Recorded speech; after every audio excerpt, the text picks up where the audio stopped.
Então vamos lá.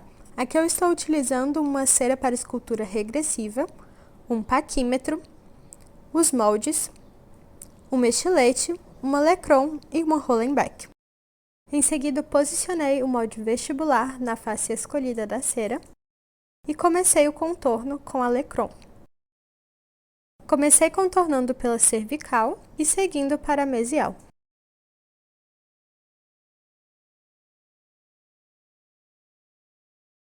Contornei então a face distal e a cervical novamente. Após contornar o molde na cera, eu ainda destaquei um pouco mais com a Lecron para que eu pudesse visualizar com mais facilidade. Então eu dei início aos cortes iniciais como estilete, também começando pela cervical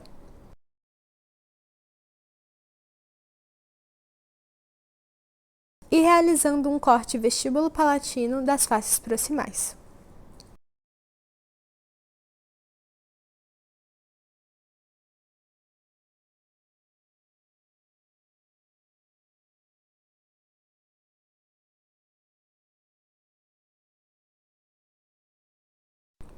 Nessa fase de corte inicial, eu já tive a cautela de realizar as primeiras convergências, convergindo assim as faces proximais para a cervical e as faces livres para a lingual. Determinei visualmente quais são as faces livres e as proximais.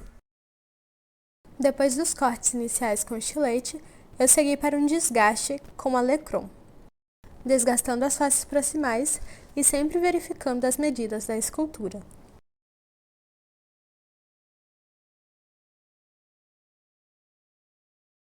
Voltei a usar o estilete, desgastando abaixo da linha cervical para poder delimitar posteriormente melhor o colo do dente. Com o início da minha face vestibular e palatina esculpidas, eu pude seguir para a face mesial. Fiz então o mesmo processo das faces livres, porém usando o molde das faces proximais. Então comecei destacando o contorno com a Lecron, começando pela cervical e seguindo para a palatina. Realizei o mesmo processo na cervical e na vestibular. Destaquei um pouco mais o contorno para ter uma melhor visualização e realizei os cortes iniciais como estilete. Segui então para alguns desgastes com a Lecron e fui verificando com o paquímetro as medidas da escultura. Os demais desgastes com a Lecron agora serão importantes para arredondar as arestas e os ângulos da escultura, tirando aquele formato rudimentar da cera e deixando com um formato mais parecido com o dente. Nessa etapa de desgaste com a Lecron, eu fui tendo bastante cuidado para fazer as convergências corretas. Para isso, desgastei as faces proximais no sentido lingual, para que elas convergissem para a lingual, e também fiz um leve desgaste no sentido distal, para onde as faces livres convergem. Eu precisei dar atenção aos principais detalhes anatômicos do incisivo central superior, como, por exemplo, a bossa vestibular e o cíngulo. E para dar essa característica à cera, eu fiz um desgaste na linha cervical em forma convexa, sendo um contorno convexo em relação à raiz. E para facilitar, eu vou chamar esse contorno de sorrisinho feliz. Porque tanto na face lingual como na vestibular, o contorno da linha cervical fica semelhante a um sorrisinho. Enquanto que nas faces proximais vai ser ao contrário, formando um sorrisinho triste. Ou um contorno côncavo em direção à raiz.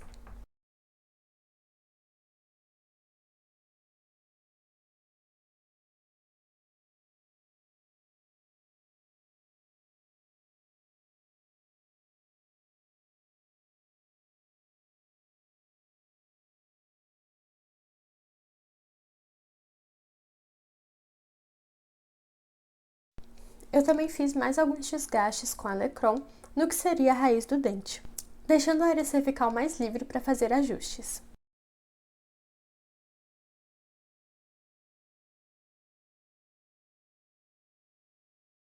Outra característica anatômica importante do incisivo central superior é a sua convergência das faces livres para a distal. Sabendo disso, eu fiz um desgaste um pouco maior no terço distal da face vestibular. Esse maior desgaste vai ocasionar uma diminuição na face distal. Por isso eu esculpi um pouco menor e um pouco mais arredondada do que a face mesial, vista pela vestibular.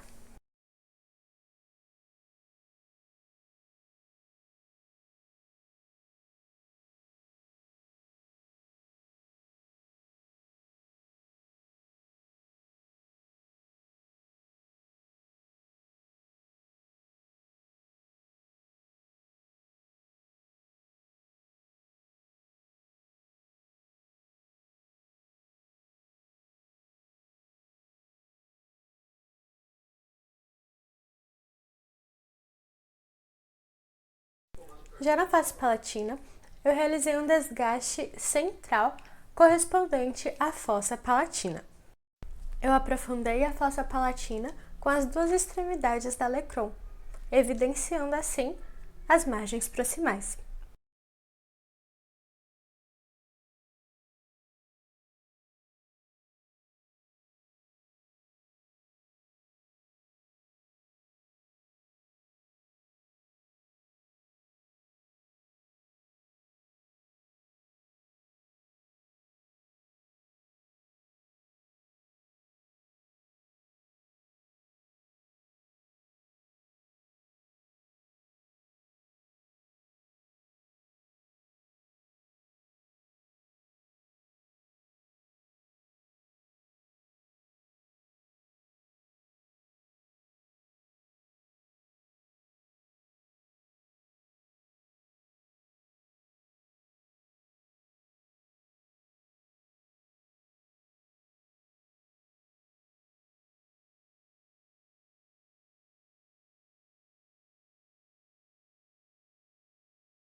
E após os últimos ajustes, eu finalizei a escultura com o polimento, utilizando uma meia, tipo meia calça, e dando aquele brilho final e aspecto de dente bem bonito à nossa escultura.